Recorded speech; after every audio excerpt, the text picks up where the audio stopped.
Assalamualaikum warahmatullahi wabarakatuh.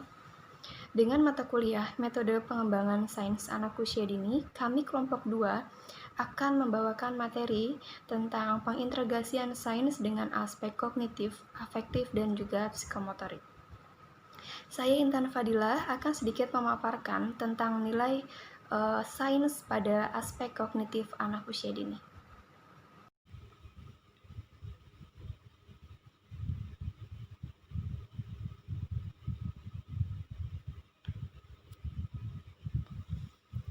Pengintegrasian sains dengan aspek kognitif, afektif, dan psikomotorik. Sains tidak hanya berpengaruh terhadap 3 kemampuan utama anak saja, kognitif, afektif, dan psikomotorik. Nilai sains terhadap perkembangan anak, jika dilihat berdasarkan taksonomi Bloom, secara hierarkis berada pada level yang lebih tinggi. Sumbangan pengembangan pembelajaran sains menjadikan anak berada pada suatu pembentukan karakter yang lebih manusiawi dan dihargai sebagai individu yang harus berkembang di dunia dan di lingkungannya. Sifat-sifat sains yang empiris, objektif, logis, dan ilmiah akan memberikan nilai yang sangat berharga bagi anak untuk dapat menjadi pribadi yang rasional dan dapat mengendalikan diri. Aspek terpenting di dalam pengajaran sains untuk anak-anak adalah tumbuhnya keingintahuan, kesenangan untuk mengamati dan mengeksplorasi alam sekitarnya, serta keterampilan yang terkait dengan sikap seorang peneliti, yaitu saintis yang baik. Nah, di sini pengajaran sains bukan hanya tentang menguasai teori dan rumus-rumus yang digunakan untuk mempelajari sains saja, melainkan selain anak juga sebelumnya diberi pengertian atau teori terlebih dahulu, dilanjut dengan prakteknya.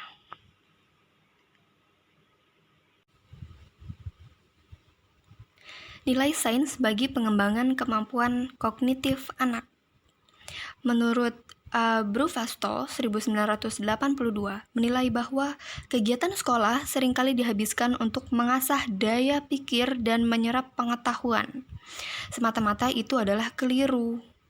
Nah, mengacu pada teori perkembangan kognitif, yang terpenting adalah bukan anak menyerap sebanyak-banyaknya pengetahuan, tetapi adalah bagaimana anak dapat mengingat dan mengedepankan yang diperolehnya, serta bagaimana ia dapat menggunakan konsep dan prinsip yang dipelajarinya itu. Nah, dalam kehidupannya atau belajarnya. Di sini, jika anak diharapkan menguasai konsep-konsep terkait dengan sains, yaitu berupa fakta, konsep maupun teori, fasilitasilah mereka dengan dalam menguasai melalui kegiatan yang mencakup dimensi isi maupun proses tersebut, yaitu contohnya seperti melalui observasi, membaca, diskusi, eksperimen, atau media yang relevan. Tentu perlu dibutuhkannya semangat dari pendidik atau pengajar. Jangan hanya memberi atau menjejali saja, meskipun menjejali teori ya, nih maksud ini, meskipun cara tersebut dianggap lebih efisien. Jadi nilai yang sesungguhnya dan sifat pengembangan kognitif harus mengarah pada 2 dimensi, yaitu dimensi isi dan dimensi proses. Hendaklah dalam mengarahkan anak atau menguasai isi pengetahuan dilakukan proses atau aktivitas bermakna. Nah, di sini bawalah anak untuk menemukan. Giringlah mereka ke arah perkembangan kognitif yang benar, yaitu menguasai konsep yang sekaligus memahami cara mengaplikasikannya, sehingga produk dan perkembangan sains menjadi sesuatu yang lebih bermakna dan fungsional dalam kehidupan anak. Kegagalan dalam mengorganisasikan pembelajaran akan membekas pada produk pembelajaran, yaitu siswa sebagai sasarannya. Nah, tetapi sebaliknya, ketetapan guru dalam melaksanakan tindakan-tindakan dalam pembelajaran akan berdampak positif pada anak, jangka pendek maupun jangka panjang. Pengalaman-pengalaman masa kecil merupakan indikator kehidupan seseorang di masa depannya. Kegiatan-kegiatan masa kecil seseorang merupakan stimulasi bagi kehidupan seseorang.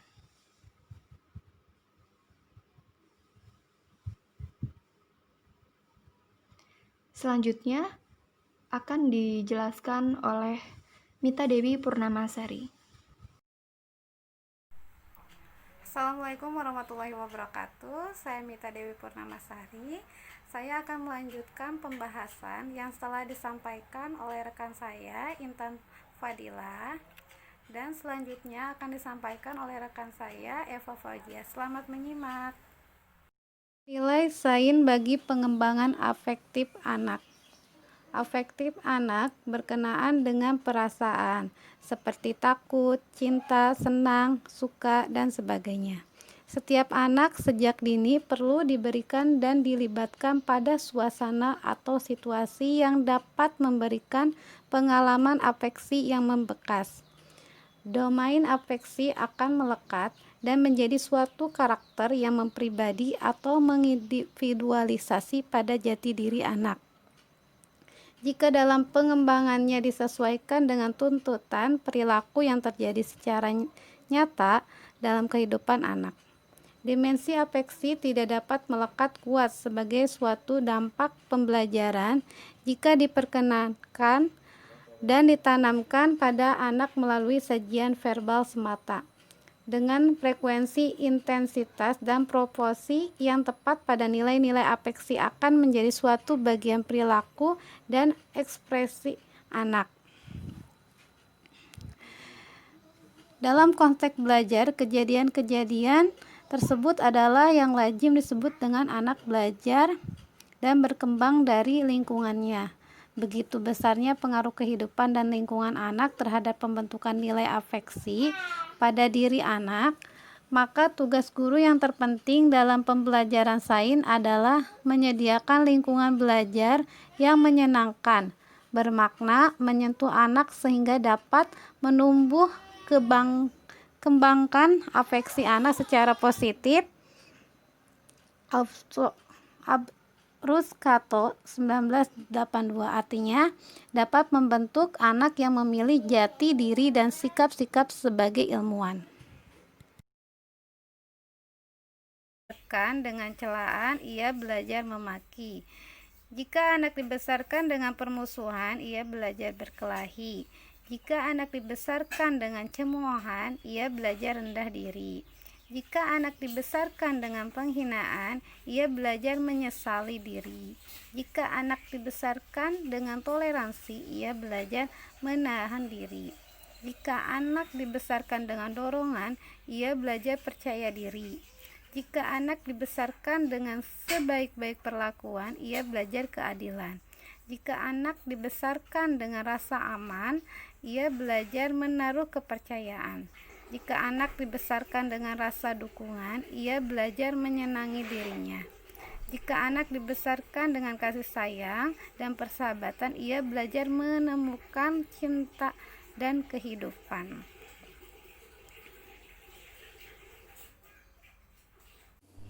Assalamualaikum warahmatullahi wabarakatuh. Nama saya Papa Wijia. Di sini saya akan melanjutkan pembahasan yang telah disampaikan oleh Saudari Mita Dewi Purnamasari. Saya akan memaparkan materi tentang nilai sains pengembangan psikomotorik pada anak usia dini. Baiklah teman-teman, di sini saya akan menjelaskan pembahasan dari nilai sains bagi pengembangan psikomotorik anak. Dalam memanipulasi lingkungan diperlukan koordinasi antara pikiran, main, dan kesanggupan tubuh untuk melakukannya, baik dengan motorik kasar maupun motorik halusnya. Dan pada anak perlu dikembangkan kedua-duanya. Pengembangan pembelajaran sains dengan sifat-sifatnya yang melekat dapat membantu meningkatkan keterampilan psikomotorik anak. Motorik kasar anak dapat berkembang melalui aktivitas sains sebagai pengganti, misalnya dengan cara membentuk bangunan dari pasir, tanah, bercocok tanam bunga, dan lain-lain, yang semuanya merupakan bagian dari aktivitas sains. Sedangkan keterampilan motorik halus dapat dilakukan melalui aktivitas menggaris dengan pensil dan penggaris, mengukur, memilah benda-benda kasar, halus, dan lain-lain, menggunting, dan sebagainya. Dengan kata lain, pengalaman motorik akan banyak diperoleh anak melalui kegiatan sains, dan sebaliknya, kegiatan bersifat motoris dapat menjadi aktivitas sains yang bernilai kognitif maupun afektif. Artinya, aktivitas motorik akan berkontribusi positif terhadap pembentukan kognitif dan afektif anak dalam pengenalan dan penguasaan sains. Mungkin cukup sekian pembahasan dari saya. Selanjutnya akan dilanjut oleh rekan saya yang bernama Intan Fadilah. Baik teman-teman, sekian dari kelompok kami pemaparan tentang pengintegrasian sains dengan aspek kognitif, afektif, dan juga psikomotorik.